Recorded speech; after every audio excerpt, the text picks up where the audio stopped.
Hey friends, welcome back to another video. My name is Gerald, and in this video, I'm going to share with you how you can start investing today with no experience needed. So basically, I'm going to give you a step-by-step method. But before I do that, I'm going to share with you some of the key mindsets, because once you understand the mindset, right, only then the step-by-step method kind of makes sense, right? So I hope you pardon me for this less than fancy editing, because I'm going to bring my family up because it's Sunday right now. So I hope you understand.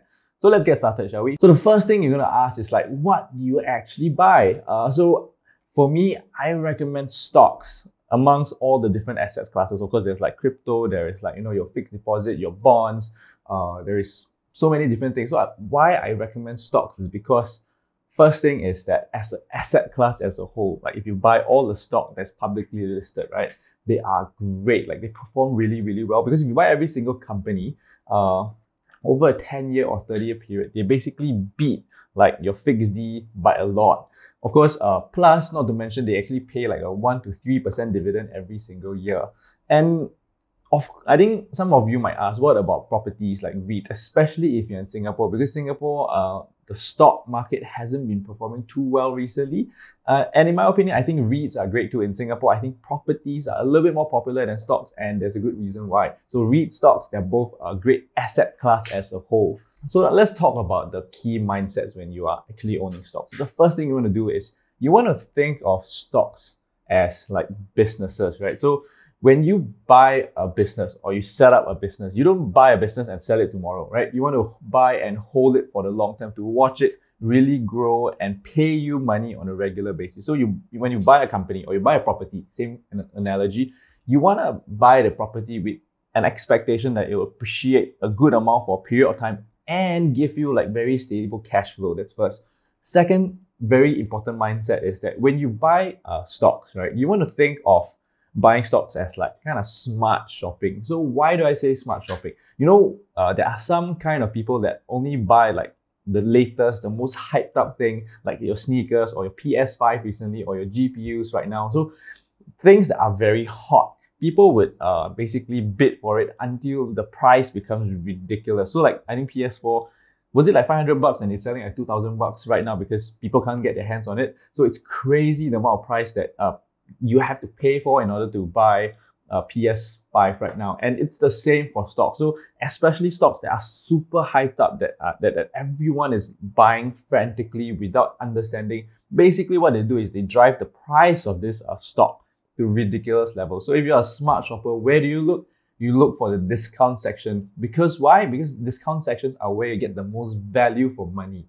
Same thing with stocks. So the third very important mindset is don't put all your eggs in one basket. Why? Because no matter how good of an investor you are, there is always a chance of unpredictable things happening. Like for example, the CEO gets in an accident, touch wood, and maybe a legal lawsuit, their license get revoked, things of that sort. So basically, unforeseen events happen, and not to mention, if you are new to the company, you haven't researched, you don't fully understand it, then how do you know what's the politics inside the company that might just destroy the business? Basically, diversify, don't put all your eggs in one basket. And then the question is, how many, should you put? A good rule of thumb, put approximately, when you spread your money across approximately like 30 stocks in the beginning, and the more you know a company, the more you can narrow your portfolio. So that's a good rule of thumb. And the fourth and last mindset, sorry, I'm taking very long with this, is that you want to be able to buy stocks and pay very low fees. So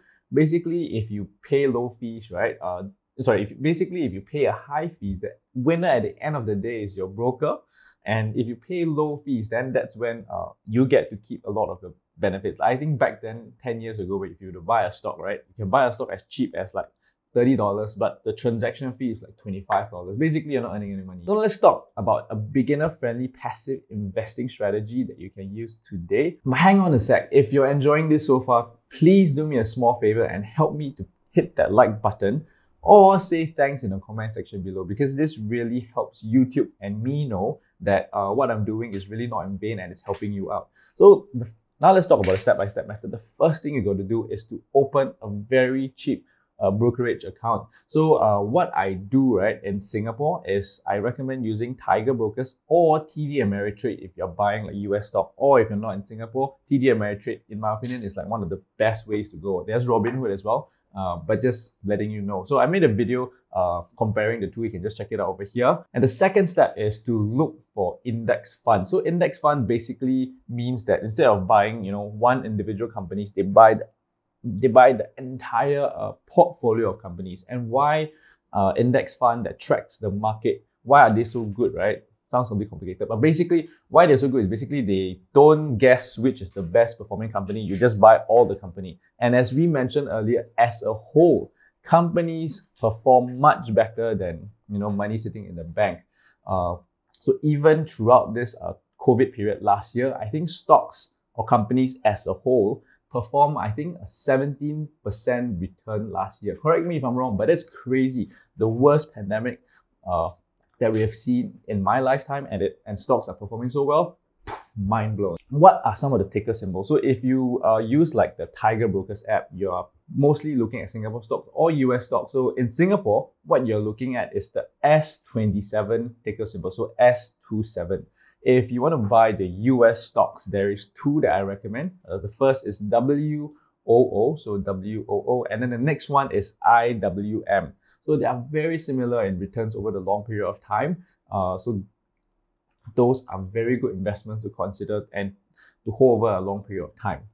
So the next thing you want to look at is if you want to buy like properties, right? You think, Singapore stocks may not do so well. You want to buy properties instead. What can you look at? So I think in Singapore, one of the most popular REITs. So instead of buying one, you buy again the whole basket of properties. So the number one fund that people look at, I think, is Lion Phillips S REITs, which basically comprises of all the different major REITs in Singapore. And then the next one is Syfe Plus. So Syfe Plus is a robo-investor, a robo-advisor that kind of puts money into your different properties in Singapore. Same thing, basically diversified, low cost, because and it's passive, right? So you start to see a recurring theme over here. So step number 3 is to basically dollar cost average and buy. So now that you know how to open an account, you know that, hey, this is the exact ticker symbol you're looking for. Next step you do is to buy, right? So when you buy, don't like plow all your money in. Like if you have $100,000, don't immediately put $100,000 in to buy. So what you want to do is to dollar cost average. Say you buy 5% every single month, so $5,000 every single month. Why do you want to do that? The reason is that by dollar cost averaging, you basically buy lesser when it's expensive and you buy more when it's cheap. So now I think it's like $390 a share, right? So if it's $300, you buy, I don't know, 15 shares-ish, right?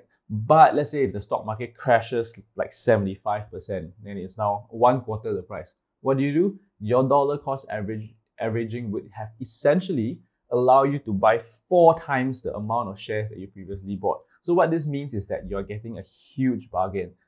Remember the mentality, smart shopping. This is essentially the smart shopping applied. So that's really how you do it. It's that simple. But of course, I think the stock market fluctuates day to day, but as does any business or property, right? It fluctuates day to day. You don't buy a property or a business thinking, oh no, today business is slightly bad, and you sell off the entire business. So that's the kind of mentality I want you to hold. And as you slowly get better, you become more sophisticated. You can buy individual stocks because individual stocks are a lot more risky, but the good thing is you can get a lot more gain. So if you're looking to buy individual stocks, your target, or at least according to Benjamin Graham, a very famous guru in investing, he recommends aiming for at least 5% more than the market. And by the way, if you're buying like the market, the simple step-by-step strategy, you're expecting 7 to 10%. So if you're expecting 5% more, you're looking at 12 to close to 15% a year compounded. That's insane.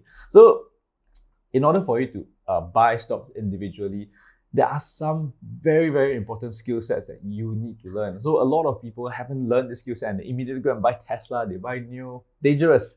So they're buying hype stocks, right? So very, very dangerous.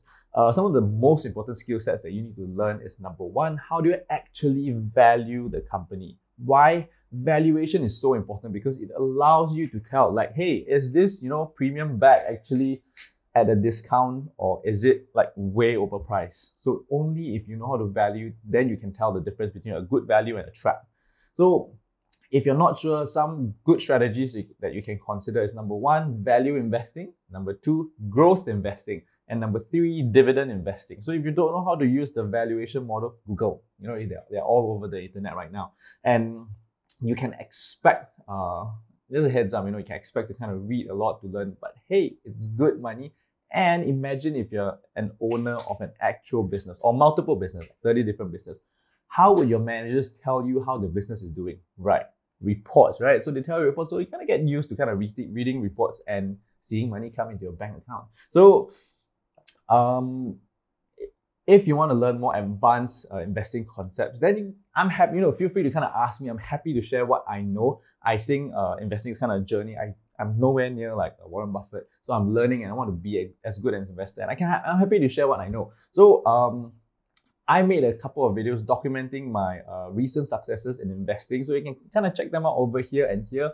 And if you haven't already, I highly encourage you to subscribe to my channel over here if you want to learn how you can invest your money more safely or trade, because sometimes I do trade a little bit. All right, so thank you for watching videos and I'll see you next time. Take care, everyone.